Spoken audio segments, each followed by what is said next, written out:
कभी सोचा है कि एक देश सिर्फ जमीन का एक टुकड़ा नहीं होता, वो एक आइडिया होता है, एक विचार, एक ऐसा विचार जो लाखों करोड़ों लोगों को ना एक साथ जोड़ देता है। तो आज हम एक ऐसे ही शख्स की कहानी में उतरने वाले हैं जिसने ठीक ऐसे ही एक विचार से मॉडर्न इटली को जन्म दिया। नाम है जुज़ेप्पे माज़्ज़ीनी और इतिहास उन्हें एक बहुत ही खास नाम से जानता है, एक राष्ट्र की आत्मा। तो सवाल ये है कि आखिर ये जुज़ेप्पे माज़्ज़ीनी थे कौन?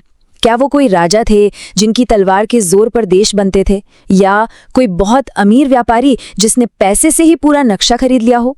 नहीं, बिल्कुल नहीं। माज़्ज़ीनी की असली ताकत, उनकी पावर इन सब से कहीं ज्यादा अलग थी।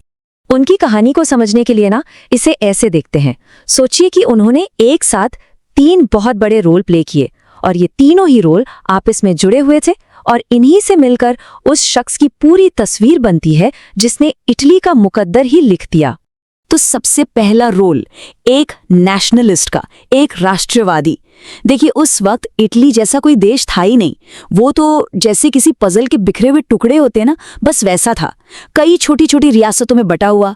और माज़्ज़ीनी ने एक सपना देखा, एक अखंड इटली का, जहां एक भाषा हो, एक कल्चर हो और एक पहचान। लेकिन जाहिर है यह सपना सिर्फ सोचने से तो पूरा होने वाला नहीं था। और यहीं पर उनका दूसरा रोल सामने आता है, एक रेवोल्यूशनरी का, एक क्रांतिकारी।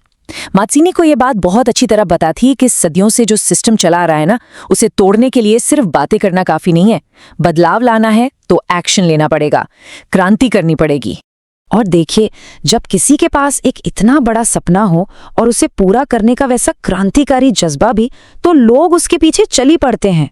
माज़्ज़ीनी एक नेचुरल लीडर बन गए। उन्होंने अपने आइडियाज की आग से हजारों लाखों नौजवानों को इंस्पायर किया और इटली के यूनिफिकेशन के पूरे मूवमेंट को एक चेहरा दिया, एक आवाज दी। लेकिन राष्ट्रवादी, क्रांतिकारी, नेता, ये शब्द भी माज़्ज़ीनी की पूरी कहानी बताने के लिए काफी नहीं है। उनकी असली पहचान और उनका सबसे बड़ा कंट्रीब्यूशन इससे कहीं ज्यादा गहरा था, कहीं ज्यादा फंडामेंटल। उन्हें कहा जाता था इतालवी एकीकरण की आत्मा, the soul of Italian unification. सोचिए जरा इस बात पर एक पल के लिए, किसी मूवमेंट की आत्मा, ये कोई छोटी मोटी बात नहीं है। ये टाइटल अपने आप में बहुत वजन रखता है। तो फिर किसी मूवमेंट की आत्मा होने का असली मतलब क्या होता है? ये सिर्फ कोई पोएटिक तरीका नहीं है किसी की तारीफ करने का। नहीं, इसका एक बहुत ही सॉलिड, बहुत ही कॉन्क्रीट मतलब है। इसका मतलब ये है कि वो शख्स वो चिंगारी है जिससे आग लगती है, वो सॉफ्टवेयर है जिस पर पूरा का पूरा सिस्टम चलता है। शरीर कितना भी ताकतवर क्यों ना हो, आत्मा के बिना तो वो बेजान ही है ना। माज़्ज़ीनी ने इटली के यूनिफिकेशन मूवमेंट को ठीक वही आत्मा दी, वो बेसिक आइडियाज दिए, वो कोर प्रिंसिपल्स दिए जिसने उस पूरे मूवमेंट को जिंदा रखा। और वो 2 जबरदस्त विचार क्या थे? ये रहे। पहला था नेशनलिज्म, यानी राष्ट्रवाद। इसका मतलब अलग अलग रियासतें और राजा महाराजा नहीं, बल्कि सभी इतालवी लोगों के लिए सिर्फ एक देश, एक इटली। और दूसरा डेमोक्रेसी, यानी लोकतंत्र। मतलब पावर कुछ खास परिवारों के हाथ में नहीं होगी, बल्कि जनता के हाथ में होगी। एक रिपब्लिक जो लोगों का हो, लोगों के लिए हो। अच्छा, तो इन विचारों का असर क्या हुआ? क्या ये सिर्फ किताबों और भाषणों तक ही रह गए?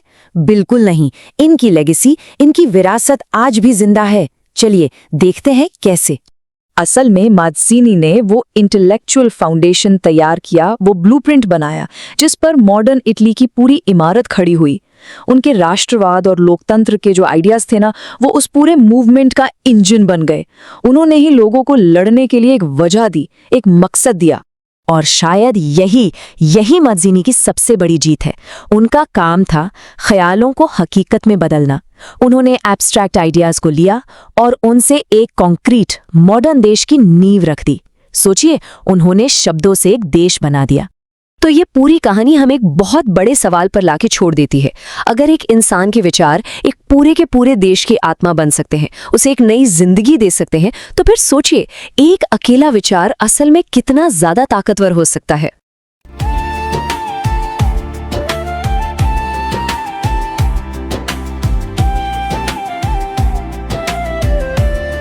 किरदार में अगर दम हो तो बिना पद के भी रुतबा कम नहीं होता। रुतबा पद से नहीं, किरदार से बनता है। क्या सच में इंसान की पहचान उसके पद से होती है या उसके किरदार से? हम अक्सर देखते हैं कि समाज में लोग किसी की इज्जत उसके पद, पैसे या ताकत के हिसाब से करते हैं। अगर कोई बड़ा अधिकारी है तो लोग उसके सामने झुकते हैं। अगर किसी के पास दौलत है तो उसकी बातों को महत्व दिया जाता है। लेकिन एक सवाल है, क्या यह सम्मान सच में उस इंसान के लिए होता है या सिर्फ उसके पद के लिए? जरा सोचिए, जब वो पद चला जाता है, जब वो ताकत खत्म हो जाती है, तो क्या वही लोग उसी तरह सम्मान देते हैं? यहीं से शुरू होती है असली पहचान, किरदार की पहचान।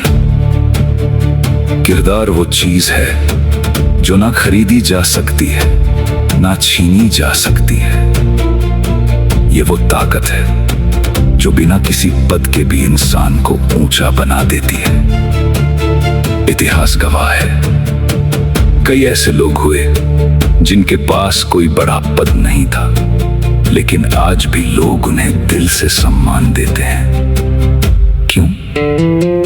क्योंकि उनके किरदार में सच्चाई थी, ईमानदारी थी और इंसानियत थी।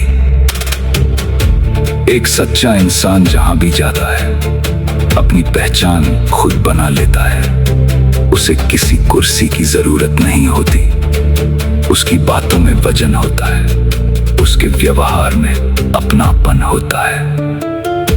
और सच कहें तो पद से मिला रुतबा अस्थाई होता है, लेकिन किरदार से मिला सम्मान हमेशा के लिए होता है। आज की दुनिया में हम अक्सर शॉर्टकट ढूंढते हैं, जल्दी सफल होने के, जल्दी नाम कमाने के, लेकिन हम ये भूल जाते हैं कि असली सफलता वो है जो अंदर से हमें सुकून दे। अगर आपका किरदार मजबूत है तो लोग आपकी अनुपस्थिति में भी आपकी तारीफ करेंगे, और अगर किरदार कमजोर है तो लोग आपके सामने भी आपका सम्मान नहीं करेंगे, चाहे आपके पास कितना भी बड़ा पद क्यों ना हो।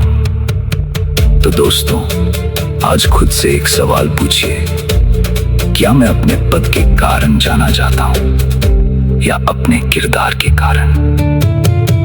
क्योंकि अंत में हमारा नाम नहीं, हमारा व्यवहार याद रखा जाता है। हमारी पहचान नहीं, हमारी इंसानियत याद रखी जाती है। इसलिए पद के पीछे मत भागिए, अपने किरदार को इतना मजबूत बनाइए कि पद खुद आपके पीछे आए।